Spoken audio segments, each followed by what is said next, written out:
Hello, everyone, and welcome. I'm Barbara Etienne with Project Kin, and delighted to welcome you today to another episode of Speaker's Corner. Our presenter today, of course, is Jennifer Jones, who has two fantastic guests today to share stories from Downunder, New Zealand and Australia. I'm going to turn it over to you, Jennifer, and let you introduce our guests. Go ahead, please. Thank you, Barbara. Just before I do introduce my guests, I'd like to just say a few words about Speaker's Corner.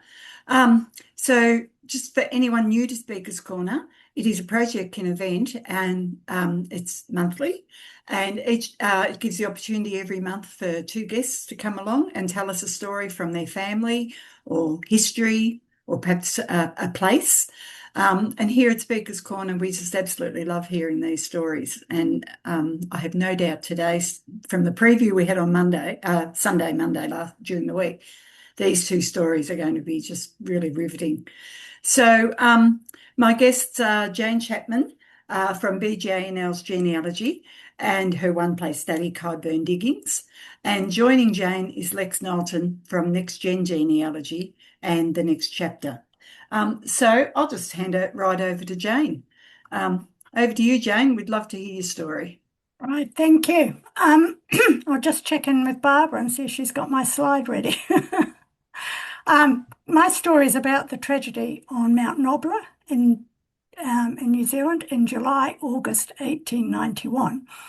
It's set in central Otago, New Zealand, which many people won't be familiar with. So before I tell the story, I asked Barbara to briefly show a slide to give you a better sense of the area and the terrain in which the story takes place. So she's just busily looking for it, I can see. Great, thank you. Okay, so you can see from the left-hand image that Mount Nobler is towards the bottom end of New Zealand's South Island. And then over on the side, on the right-hand side, you can see where Mount Nobler is relative to a few other places. The Upper Kyburn, just by the red marker up the top there, is where all the people in the story are from. And there's Naseby over on the left-hand side, which also features in the story.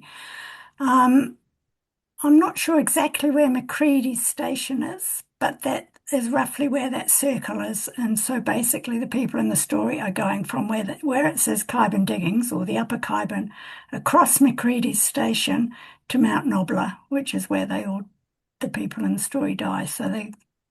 And you can see from the terrain that it's high up and it's uneven and it's not easy terrain. The distance between the Upper Kyburn and Mount Nobler is about 7.2 kilometres or around 4.5 miles, and Naseby is about 16 kilometres or around 10 miles from the Upper Kyburn. But even though it's Upper Kyburn to Mount Nobler, it's not very far. It's difficult terrain and not great in winter or when there's snow around. Mount Nobler itself stands at 1,550 metres, which is around 5,085 feet. So my story starts on the 30th of July 1891 when James Meikle, aged 19, and his brother Thomas Meikle, aged 12, went hunting for rabbits. James worked as a rabbiter, that's how he earned his living, and 12-year-old Thomas often went with him. Both were experienced rabbiters and were familiar with the location. Their work regularly took them onto and across and beyond the high country sheep station, which belonged to David and Jane Macready. So that circle there is Macready's station, and it was a high country sheep station. The Macreadys had given James and Thomas permission to rabbit on their land and to stay in a hut on their property whenever they needed to. James and Thomas were in the habit of staying in the hut immediately before and after a day's rabbiting, and it gave them a head start. It meant they could make the most of the time without need to travel all the way to and from their upper home in the Kyburn, to their home in the Upper Kyburn. So yeah, that gives you an idea of where the story takes place. We don't necessarily need to leave it on, Barbara, but that at least gives people a bit of a sense of where the story takes place. So to the story. On Thursday, 30th of July 1891, it was a lovely fine day. James and Thomas set off from the hut at Macready Station with their dogs. They had several dogs, and it was a perfect day for rabbiting. When they got high up on top of the Kakanoo Range, which is beside Mount Nobler, they crossed over a saddle which took them down to the other side of the mountain to a place where they knew they could find lots of rabbits with skins of good quality. By mid-afternoon, heavily laden with skins, they started their return trek back over Mount Nobler. All would have been well had Thomas not decided to go back and retrace their steps to look for a skinning knife that he had mislaid somewhere. James continued on up the mountain, expecting his brother would soon catch up.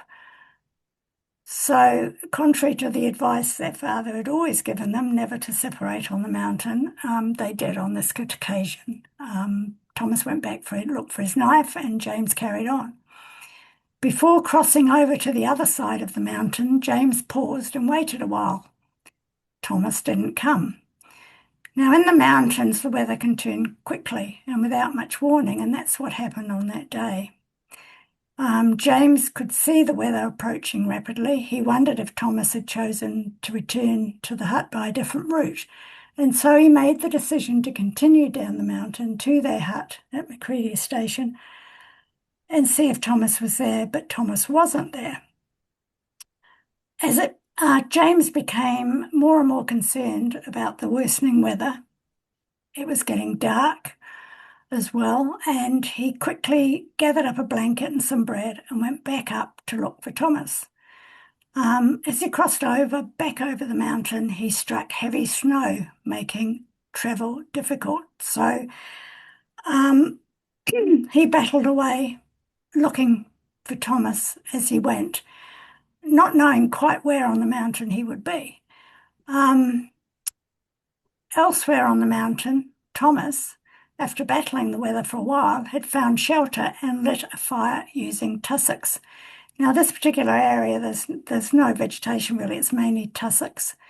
But it was the smell of the burning tussock that helped James to find him. Initially, they thought it best to head back to Macready's hut straight away before the weather deteriorated further, but they didn't get very far. It soon became clear that Thomas was too weak. They decided to spend the night under the rock shelter and try again in the morning. They huddled together near the small fire, wrapped in a blanket. So when James and Thomas woke early the next day, the cold was intense. The weather was atrocious, and Thomas was still in no fit condition to make it back around Mount Nobler and down the mountain to the hut. James decided to leave Thomas in the rock shelter.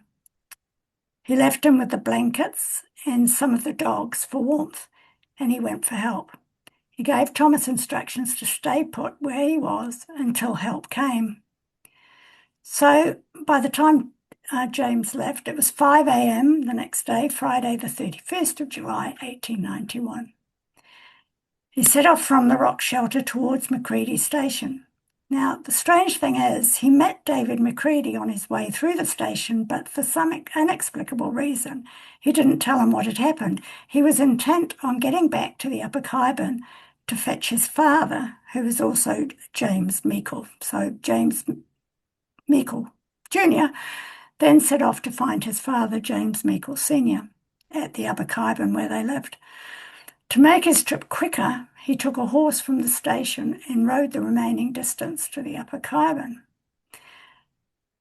Gives you a sense of how far it was actually from there, because it was about 2 p.m. when he arrived. He'd left James at 5 a.m. and it was about 2 p.m. when he reached home, and part of that going on horseback. Together, James Sr. and James Jr. gathered up blankets and food and set out to rescue Thomas. No time was wasted. They left about 10 minutes after James arrived home. It was getting obviously getting late then, early afternoon, and it was quite a long way to go back. They told a neighbour where they were going and asked him to alert others in the hope that most people would follow on to help. The neighbour, they told, was the only one to follow on. Whether that he told other people or not, we don't know. But it was late in the day for them to be attempting a rescue on Mount Nobler. James assured his father there was time, but in reality, finding Thomas that evening was an ambitious goal, given the severity of the weather and the late hour. So it was too much for the neighbour who followed them, and he turned back. James Senior and Junior, that's a mouthful, James Senior and Junior were about halfway up the mountain when a snowstorm forced them to take shelter under an overhanging rock. James had become exhausted, and not surprisingly so. This was his third ascent of the mountain since the morning of the day before. And in addition, his hands and feet were becoming frostbitten. The combination of bad weather, nightfall, and James's condition rendered the situation quite hopeless. It was clear they needed to return home. Excuse me, I'll just have a drink of water. So on the way home, they stopped at the hut at Macready Station. Neither Thomas nor the dogs had returned there. So on finding the empty hut, they continued on to the house of their neighbour, John Parker, arriving there at about 11 p.m. John was able to treat James's frostbite, which was mild at that stage, and so James was all set for a rescue the next day. So the next morning, Saturday, 1st of August, 1891, the two rescue parties were formed. These were mainly men from the Upper Khyben. The first set off in the early hours of the morning, the second a little later, just following on behind. So in the first party, there were 9 men from the Upper Khyben. James Meikle Jr. was one of them. He acted as a guide since he knew where his brother Thomas would be. As James led them towards the summit of Mount Nobler, he realised he'd made a mistake. They needed to be on the opposite spur. To reach the saddle more easily, the search party decided on a route across a deep snow-covered sliding on the southern-eastern mountain face. They got to a siding, and they had to walk in single file to get around it. As they started to cross the deep snow-covered face of the mountain, a mass of snow roared loudly down the mountain at high speed. The avalanche came without warning, and the 3 men who were first in the line, were swept away. James was one of them. The other 2 were Robert Blanchard, he was aged 23, and Alfonso Philip Beer, he was aged 28.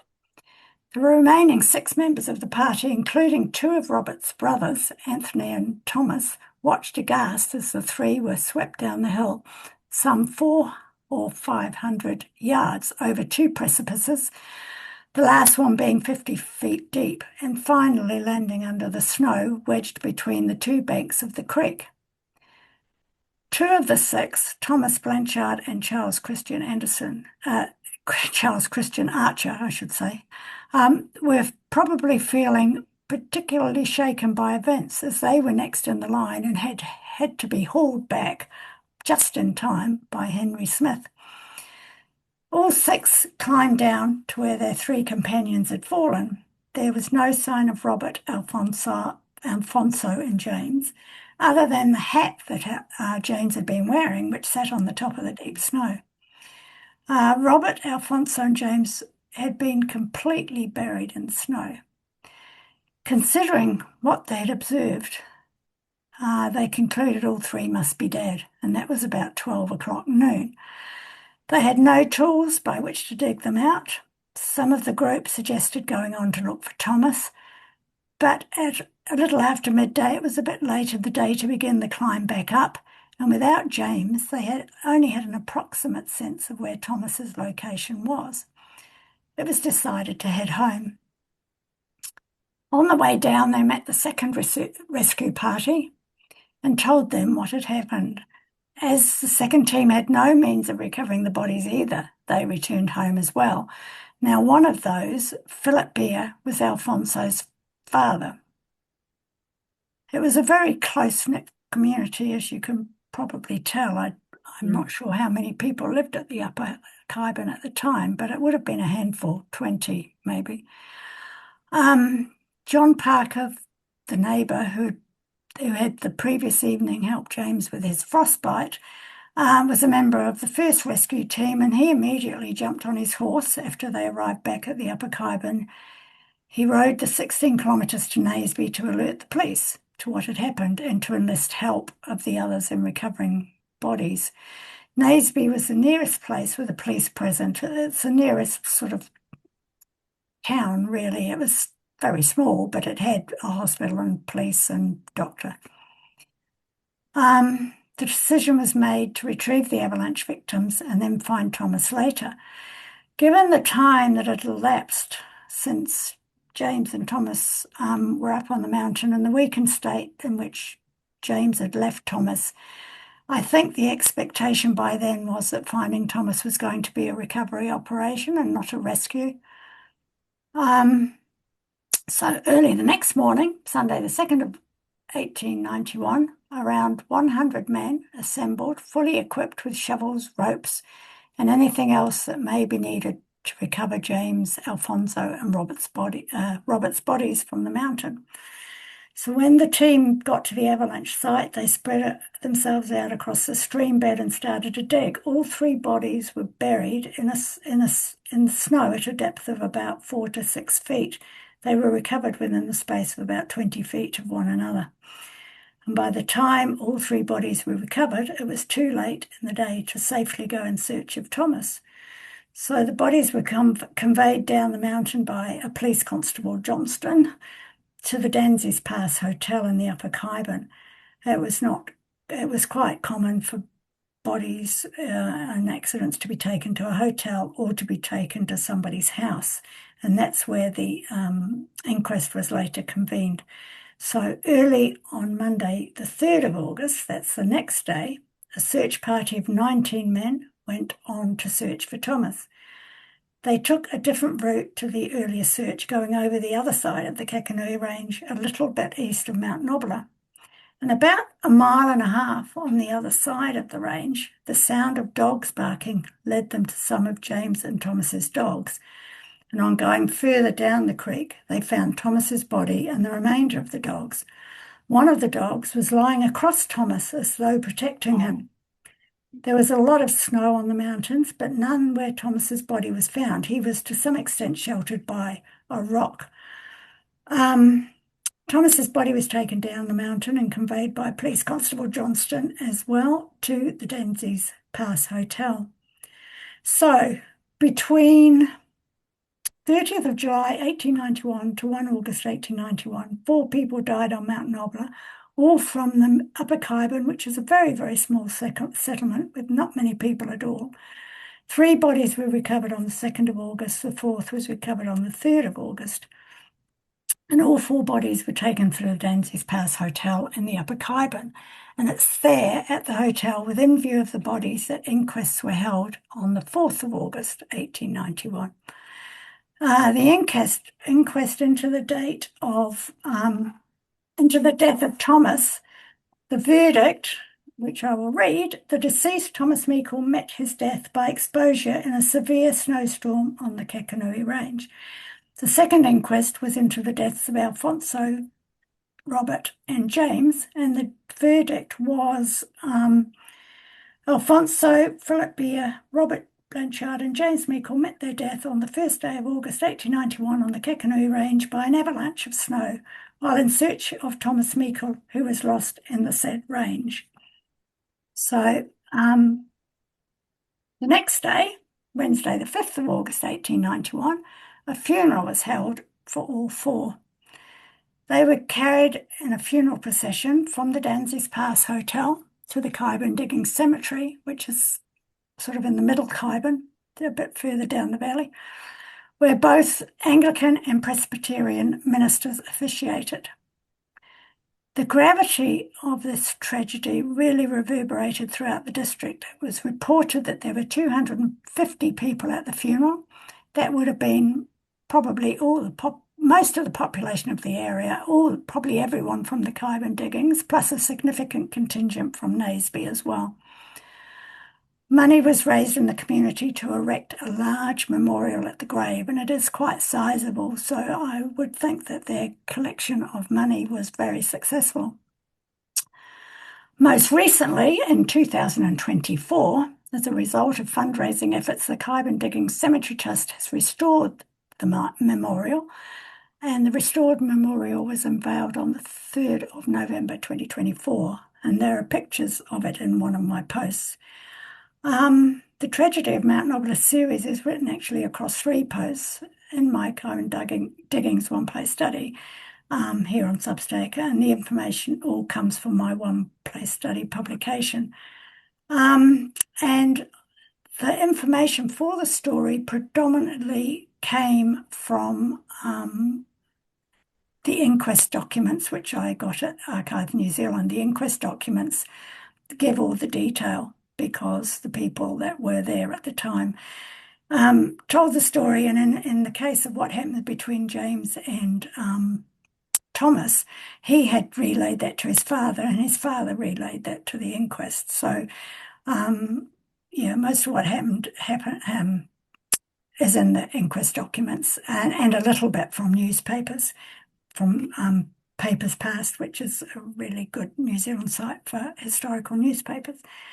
And the link to the inquests there, or the pictures of them, and the transcription of them are all on my Khyben Diggings One Place Study. So, and I think I linked to them in the post, so they're all accessible. And that's the story.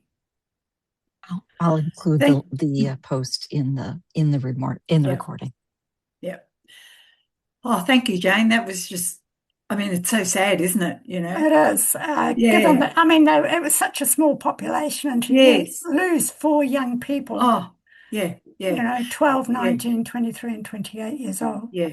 That was going to be my comment, just to think they're so young, and a young 12-year-old boy. It must have just been terrifying. If only he'd been in school where he was supposed to be. Yeah, that's right. There's a lesson in that. And I just thought at the start of your story, imagine having to make that decision to stay the night under the rocks. Yeah. But then it got worse and worse, didn't it? So it did. Yeah. Yeah. So no, thank you for that. I hate to say it was a really great story because it's such a sad story. But just opening up, does anyone have any questions for Jane? We'll have more time for questions at the end. So thank you again, Jane. That was just, looking forward to reading your posts again now after hearing you tell the story orally. Well, thank you. Thank you for inviting me to tell it. No, pleasure. So over to you, Lex. Lex is from Australia, and she has a story that starts at the American Revolution and then wanders on to Australia. Starts in Britain. I know what I said. I know what I said then. The Industrial Revolution, and then on to Australia. So over to you, Lex. You can tell it better than me.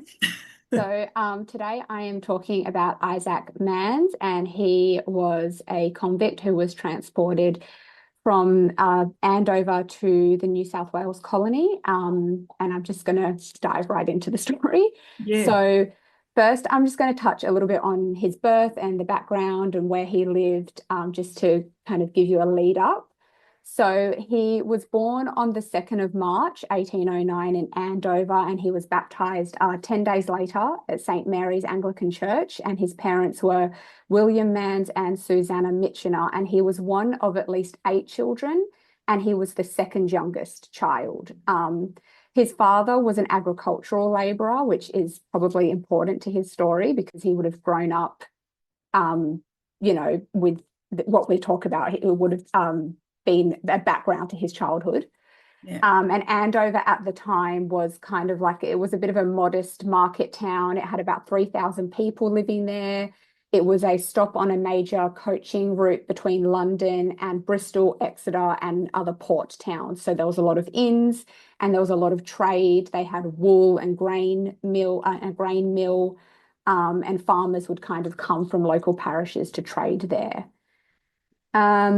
But we are going to quickly talk about Robert Tasker and the ironworks that he set up, because this is where our story takes place. So Robert Tasker was the son of a blacksmith, and he was raised kind of about an hour-ish from Andover. And he would have been raised to probably take over his father's business because he was the oldest son, but he left Stanton St. Bernard in February of 1806 and moved to Abbots Ann, which was just outside of Andover. And he began working as an assistant to a local blacksmith there who had it was a small forge. But in 1809, he buys the business off of this local man.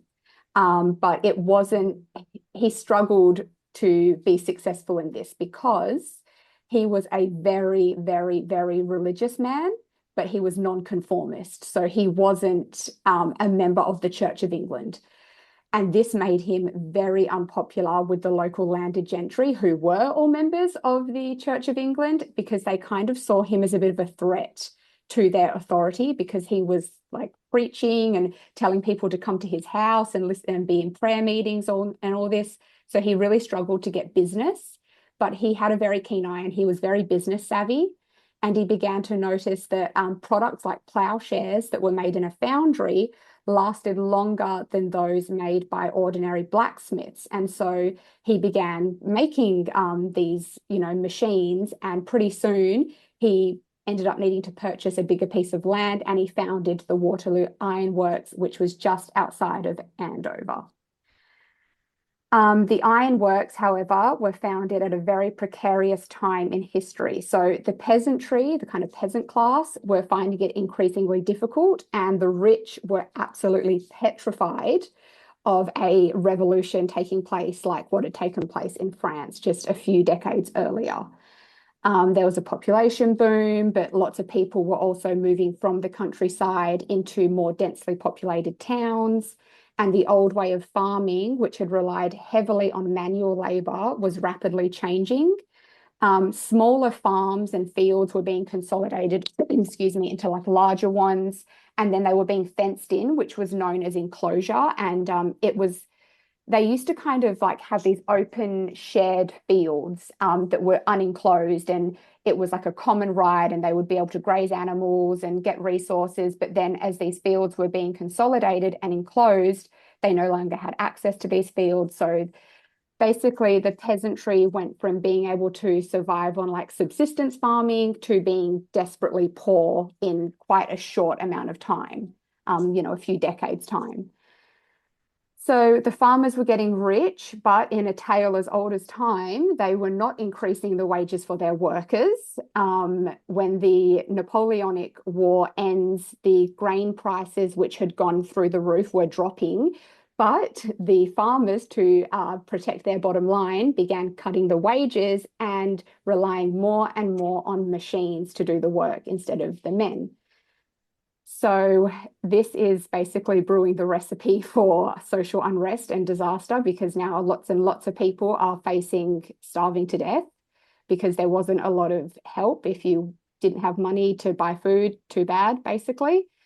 And this leads us to a Saturday afternoon, the 20th of November, 1830, at around 4 p.m. To be precise. So a mob of 300 men arrive at the Waterloo Iron Works, and they're very, very angry. John Howell, who is the foreman, tries to stop the men, and one source says that the men were offered money to kind of not break anything. We'll give you money, just leave us alone. But they were not listening to this. They wanted to go in, they wanted to break stuff, basically. And Isaac Mans and his brother were within this mob of men. Now, Robert Tasker, who had founded the ironworks, was allegedly nearby, with some sources claiming that he hid himself away in a timber yard as this was all going on. The mob tore down walls, parts of the roof, they smashed windows, they destroyed some of the half-finished plows, and they damaged the foundry's crane and water wheel. And in total, they caused about £1,000 worth of damage back. It was £1,000 back then. So in today's money, when you adjust for inflation and everything, it's almost $200,000 worth of damage they did to this ironworks. So there was, of the 300 men, 30 of them were arrested by special constables because there was a special kind of commission set up at this time because these riots were going on across the country. And of those 30 that were originally arrested, only 14 were charged, and that includes Isaac and his older brother, James. They were sent to Winchester Prison to await their fate. And this prison actually held many of the agricultural workers and other men who were involved in these. They were called the swing riots. And the reason that they were called the swing riots is because anonymous letters were being sent demanding better conditions and better pay for the workers, and they were signed off by Captain Swing. So that's why they were called the swing riots. And recalling the elite class's fear of a French Revolution-style uprising, there was a very heavy hand used for these men who were rioting and machine breaking. So after a month of languishing in Wentworth, a special commission was held in December to expedite the trial. And these special commissions were granted the powers to sentence the men either to be transported or to be hanged. So 4 of the original 10 were acquitted. 4 of the original 14 were acquitted. And then the other 10, including Isaac, were sentenced to death, but that was immediate. This happened a lot. They would sentence them to death and then immediately commute it to transportation. They did that all the time. I don't know why they did that, but they did. Yeah. So they were commuted to transportation for life to Australia. And the authorities wanted one man to die, and they had chosen John Gilmore, but he would also escape the hangman's noose and eventually be transported too. And while none of the men from the Waterloo foundry were hanged, many other rioters were from other riots. When I was looking through one of the sources for this, which was the Winchester Prison's calendar of convicts or inmates, you can just literally see entry after entry after entry of men who were there because of machine breaking. I mean, it's just pages and pages and pages of that. So while these men weren't hanged, many were. And the Waterloo 10, including Isaac and his brother, were actually forced to watch 2 Hampshire men be hanged for rioting. They didn't waste too much time in getting the men out of England, because on the 15th of Feb 1831, just 3 months after the riot, Isaac and James leave behind England, their homeland, and their beloved friends and family, including a wife for James, forever. They boarded the Eleanor, a convict ship that was transporting machine breakers. It was basically all machine breakers on this ship to the New South Wales colony. And luckily, the Surgeon's Journal has survived for this ship, so we get a little bit of information about what the journey was like. So according to extracts from the surgeon John Stevenson, his journal, the trip was really, as far as convict transportation goes, actually a fairly decent one. It wasn't too bad. So I'm just going to read a quote here from his journal. No set of men, perhaps under similar circumstances, ever suffered less from disease. The names of 11 convicts only appear in the general list of the sick. The means adopted for the preservation of health were the strictest attention to cleanliness, dryness, and ventilation, and as far as could be done, the constant occupation of the prisoners. But what appears to me to have been more efficacious than all this was the delay of a week at the Cape, during which the people had a liberal allowance of fresh beef and vegetables, and every mess was enabled to take to it a small stock of soft bread, potatoes, onions, etc. To this, together with a great proportion of fine weather, I think we are mainly indebted for the excellent condition in which the prisoners were disembarked. So they seem to have had quite a good journey, and they did stop at the Cape for a week, which, as he noted, was important for them being healthy. So then they arrive at Sydney Cove on the 26th of June, 1831. So it's about a 4-month voyage. And there's a little bit in the Sydney Gazette about them. And I'll just quote that. As fine a body of men as ever set foot on Australian shores from a convict ship, and were nearly all assigned to individuals up the country. So they all arrived in very good health, it seems. And it's actually now that we get some really interesting information about Isaac from the New South Wales convict indent. And it tells us that he was actually a groom and a servant. And this means that he was probably in a slightly better off household back in Andover. It wasn't wealthy enough to have a separate groom and a separate servant, but it was better than most. And his duties would have been obviously tending to the horses, but also general servant work such as running errands and helping around the garden. And this is interesting because his brother James is listed as a tanner, ploughman, reaper, and milker, so a general agricultural labourer. And James would have been much more affected by the rise of the machine, whereas Isaac in his position, not so much. So it's kind of interesting that he was still pulled into this riot. And I wonder how much his older brother had to do with convincing him to go along to that. And another interesting little tidbit that we get from this indent, which likely explains why he is a groom and a servant as opposed to an agricultural labourer, is that James, his brother, older brother of 4 years, is illiterate, but it says that Isaac can read and write. And it's not really clear why the older brother can't read and write and the younger one can. The only thing that I was kind of thinking was maybe because there was older siblings and Isaac was the second youngest, he didn't kind of have to rush out of school as much to get to work to help out the family. So he was able to stay in school a little bit longer. I'm not really sure why that's the case. But yes, he could read and write and James couldn't. We also got a little bit of information about his appearance. It said he had a ruddy complexion, dark sandy hair, and hazel eyes. And James also had hazel eyes. So once they get to Sydney, they are given assignments. They are assigned to colonists, and they're basically sent off to separate places. Isaac was put in the employ of a Sydney man with the last name. It's either Nielsen or Nielsen. The handwriting's a bit hard to read. I haven't quite deciphered who this man was yet, so I'm not really sure what his work would have been. But James was sent out to Parramatta, so they were separated at that time. But the heavy-handedness on the machine breakers was not popular back in Britain, with many of the men transported seen as political prisoners, and there was a lot of pressure applied on the government, especially for those who were tried of lesser crimes, to be given pardons. And in 1836, Isaac received a conditional pardon, and then the following year he's given his full pardon. And that was because of this. A lot of these machine breakers, especially the ones tried in 1830, like Isaac, were given pardons in the end for their transportation. But he didn't go back home to England. Australia was his home now, and he moves to Berrima, which is about an hour and a half south of Sydney today by car. So it would have been obviously a little bit longer of a journey back then.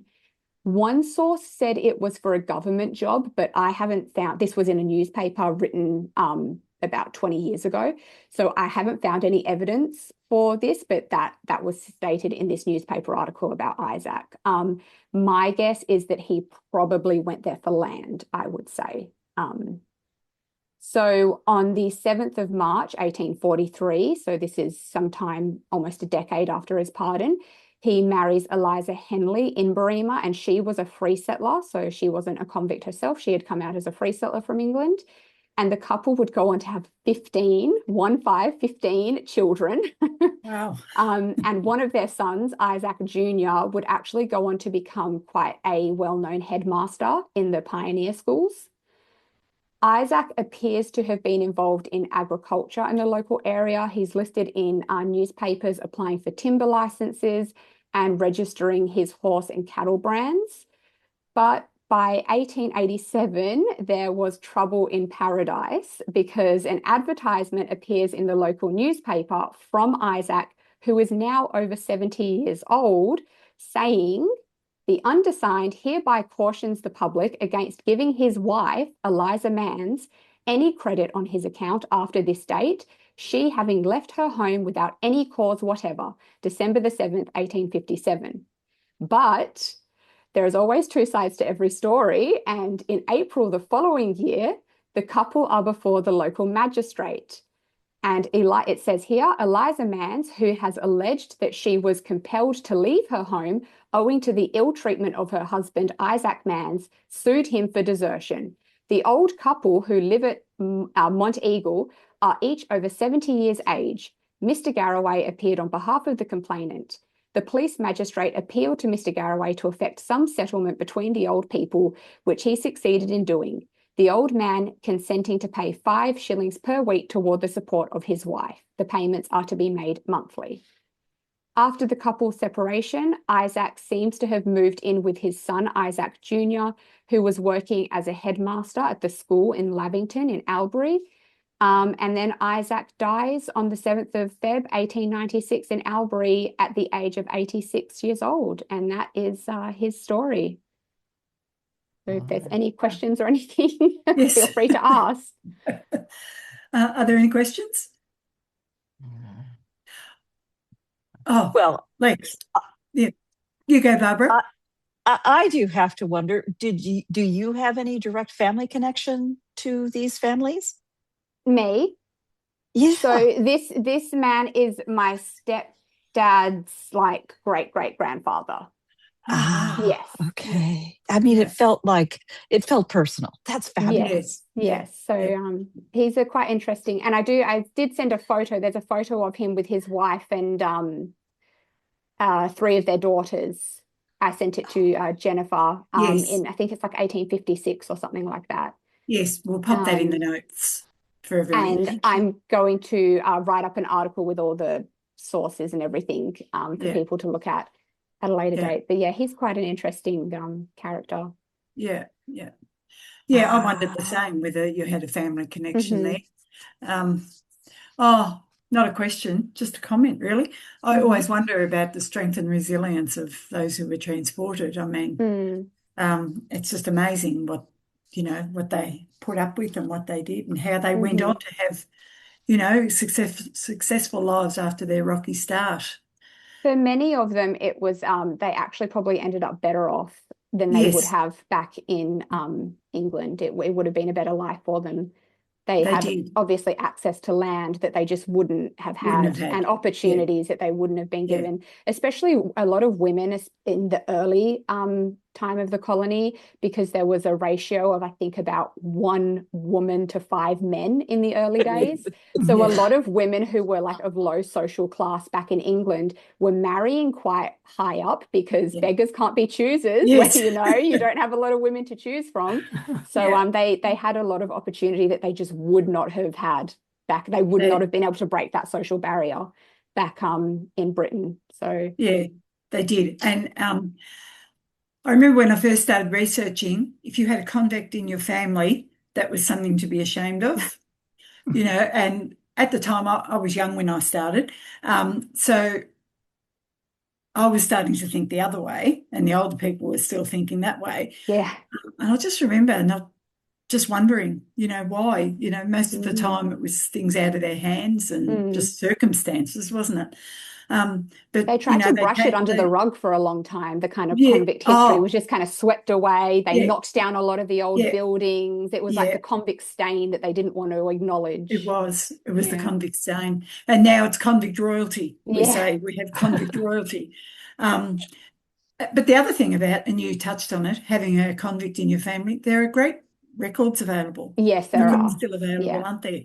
And personal records. You mentioned height and the colour of the eyes, and you wouldn't get that record anywhere. No, you wouldn't. And Australia is quite good for like that kind of record access and stuff. We have a lot of documents, really. Yes. A lot of great resources. Trove is fabulous. A lot of free good resources, so. Yeah. And Trove is great to see. You don't see so much about the convicts really early days, but it's great to see their journey and how, you might get reports on their marriages and land they start to operate, and so and as you say, free resources, which is really good. Oh, that was really great, Lex. I do love a convict story. I always have. So I have a question, Barbara. I do. Yes. I do. Yes. I'm still back in England because, our people came from England. Mhm. Yes, exactly. And I'm wondering about, I love the detail you shared about the nonconformist who was the Mhm. founder of the Waterloo Foundry. Mhm. I take it that kind of detail came out of the legal Yeah. proceedings relating, Yeah. yeah? I don't suppose you know anything about what happened to him. Um, I know that the ironworks continued, and I believe he continued working there. There is a really good kind of write-up on him on like the Andover history or something like that. Mm, I'll put the links in the article, but he went on to just kind of have quite a successful life, him and yeah, his brother. yeah. Yeah, he was Sounds like a business, natural he businessman. was a very savvy businessman, basically. Yeah, Yeah, yeah. Yeah. yeah, yeah. No, you see some of these kinds of people who have it together to see a business opportunity and then Mm, take advantage of it. But at the same time, the color of seeing him as a nonconformist that couldn't really fit in with everybody else. A lot of our history picks up with people, and my personal history picks up with people who were Quakers or other mhm. kinds of nonconformists. And then in America, there are enough of them that they start to form their own groups and maintain this separation that protects them as a group that then become a factor in history Mm, as it goes on, which in a sense all of the Americans did as distinct from the loyalists. mm. Yeah, Yeah, yeah, one of my Fascinating. American ancestors was a French Huguenot because obviously they were Yeah, having that persecution, so he went to yeah, America to escape that. I forgot yeah. about this that I had added on the end. Uh-huh. I was just going to do a little fun thing at the end, which is some convict slang for everyone if anyone's yeah. interested. And we actually still use some of these words today in Australia, like it's still part of our Australian slang. So it was called flash language, is what they called it, and they used to make it up to basically so the authorities didn't really know what they were talking about. So we have the term a lag, lag, lag, or an old lag, and this is a convict or a repeat offender. And in a sentence, it would be that old lag has been in and out of the hulk so many times he knows the guards better than his own family.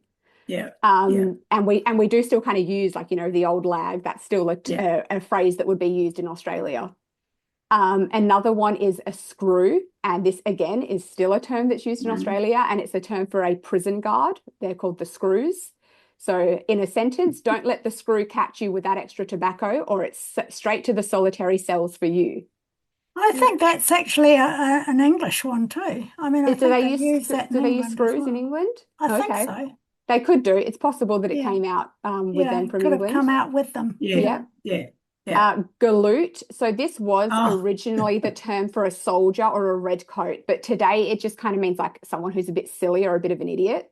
But in a phrase, it would be that red-coated galoot couldn't find a file in a blacksmith shop, let alone a prisoner in the scrub. And then the last one is topped. So it's a bit of a yeah. dark one, but we do still use it. So it meant to be hanged. I'd rather be topped and out of my misery than spend the rest of my days in these lightless cells. And like in a phrase today, you'd be like, oh, they topped themselves, to say like Yeah, they killed yeah, themselves. A bit dark, but yeah. so those are still slang that is used today in Australia, and it was used back then by the convicts. Oh, Lex, that was great to hear that. Actually, it sounded a bit like having a conversation with my dad. He used all of those Yeah, just old daily, Aussie bloke. Yeah, And as you say, most of them, I think, are still used today yeah, in yeah. some places. Yeah, yeah, I That tried to that pick out ones that were still used. There are some that obviously have gone out of fashion that when I yeah, was looking through, but these I tried to choose ones that we still use today in yeah. Australia. And Yeah, galoot I is a think I great, think Yeah, top yeah, would be used here as well in New yeah, oh, Zealand. are yeah. they, Jane? wow. Yeah, yeah, yeah. Oh, That that's, red coated, what Hmm. red coated is that the oh, guard? A What's the red red coat would coat? be a guard. Yeah, no, a soldier. A soldier would a be a A red soldier. sol coat. Yeah, Mm, and they would be called yeah, galoots. yeah. I see. Yeah, we use the term redcoats, but Mm. not in a positive way. I mean, Yeah, I guess No, that is yeah, not exactly positive either, but it no, just no, generally means the other yeah, side. yeah. yeah, Um, yeah, yeah. The yeah, And convicts galoot's did quite not have a common. positive view of the redcoats either. I guess they didn't. No. Yeah. Uh, And that's probably where the anti-establishment Yeah, started, yeah. opinions started in Australia, yeah. One thing, Lex, that interested me that you said about they moved the convicts off quickly after their trial. Mm. From the convict research I've done, which is not much, they and most of my other people, they've sat on the ships out to sea for a while before they Yeah. The moved. hulks. So I Yeah. think Yeah. they wanted to avoid probably any further descent and get rid of Yeah. them as quick as possible. Yeah, all the Definitely. ones I've written about spent quite a lot of time in the hulks before they Yeah, the were hulks, shipped that's the out. word I was Yeah. trying to think Yeah. of. Yes. Yeah. Yeah. So that's interesting. Yeah. Um, Oh, I'm a little bit speechless about these stories. They were just fabulous. They really were. I suppose last chance, anyone has any comment or question before we move on? Because time's getting away from us now, isn't it? So Jane and Lex, I'd just like to thank you both so much for coming along and bringing us these wonderful stories, quite different from each other, but really, really great. I should say Jane did mention this, she published this in 3 parts on her publication, which will, on Kyburn Diggings, which we'll mention in the notes. And so if you'd like to pop over and read it, the story in Jane's words, it's there for you. And we'll include a link to Lex's publication, Next Gen Genealogy. Lex hasn't written her story yet, but she will be publishing it very soon. So pop over and say hello and follow and subscribe. And they both have great stories to tell there. So looking forward to Speaker's Corner in May, we have Cynthia Boatwright Raleigh coming along of genealogy storytelling, and Helene McClanahan of Helene Letters from La Belle. And the theme for next month will be of letters and old lace. So there's something to think about what that is all about. It's just a wonderful title that I didn't come up with. So thank you, Barbara. I thought it was fabulous. Then we go to June and we have Jill Swenson coming along of Memory, Time, History on Lake of the Woods, and Catherine Brote of Diary of a Historian. And both these stories will be stories of place. So just mark these in your diary for the next couple of months. A friendly reminder for anyone who has a story that they would love to share with us, just fill out our form that we'll put a link to below, or send me a message and we'll get you onto the calendar for 2027. We're full for this year. You don't need to know yet what your story is about. You've got the whole year to think about it. So we just would like to get you on the calendar so you don't miss out and have to wait till 2028, which sounds scary, doesn't it? So, yeah, once again, Lex and Jane, thank you. And thank you for everyone for coming. And I'm sure you all enjoyed this as much as I did. So now I'll hand you back to Barbara. Terrific. Thank you so much. Thank you. Oops. Yeah, I'm good. Thank you so much, Jennifer, and all of you, Lex, and of course, Jane, for your these fabulous stories and wonderful perspective shift for the rest of us who have been more familiar with other stories. And I think it's wonderful to see these parallels. A little insider tip as well. Some of you may have seen the conversation that Jennifer and I had a week or two ago, 10 days or so ago. Project Kin will be partnering with the Society of Genealogists, the Society for One Place Studies, the British Association for Local History on the upcoming All About That Place series in October. And we will be picking out some speakers for that as well. And the Society for Genealogists has basically an open mic right now that you can submit story ideas. And then have pre-recorded presentations as well. And frankly, I love the idea of having these different presentation means as ways to connect us to each other, because it's all about presenting you and each other to new audiences, where we will find and delight and provide new perspective. So that's what it's all about. It is about the stories. It is about the support and encouragement on getting the stories done, even if they're done in private, because the story is important in the long run. So thank you all very much.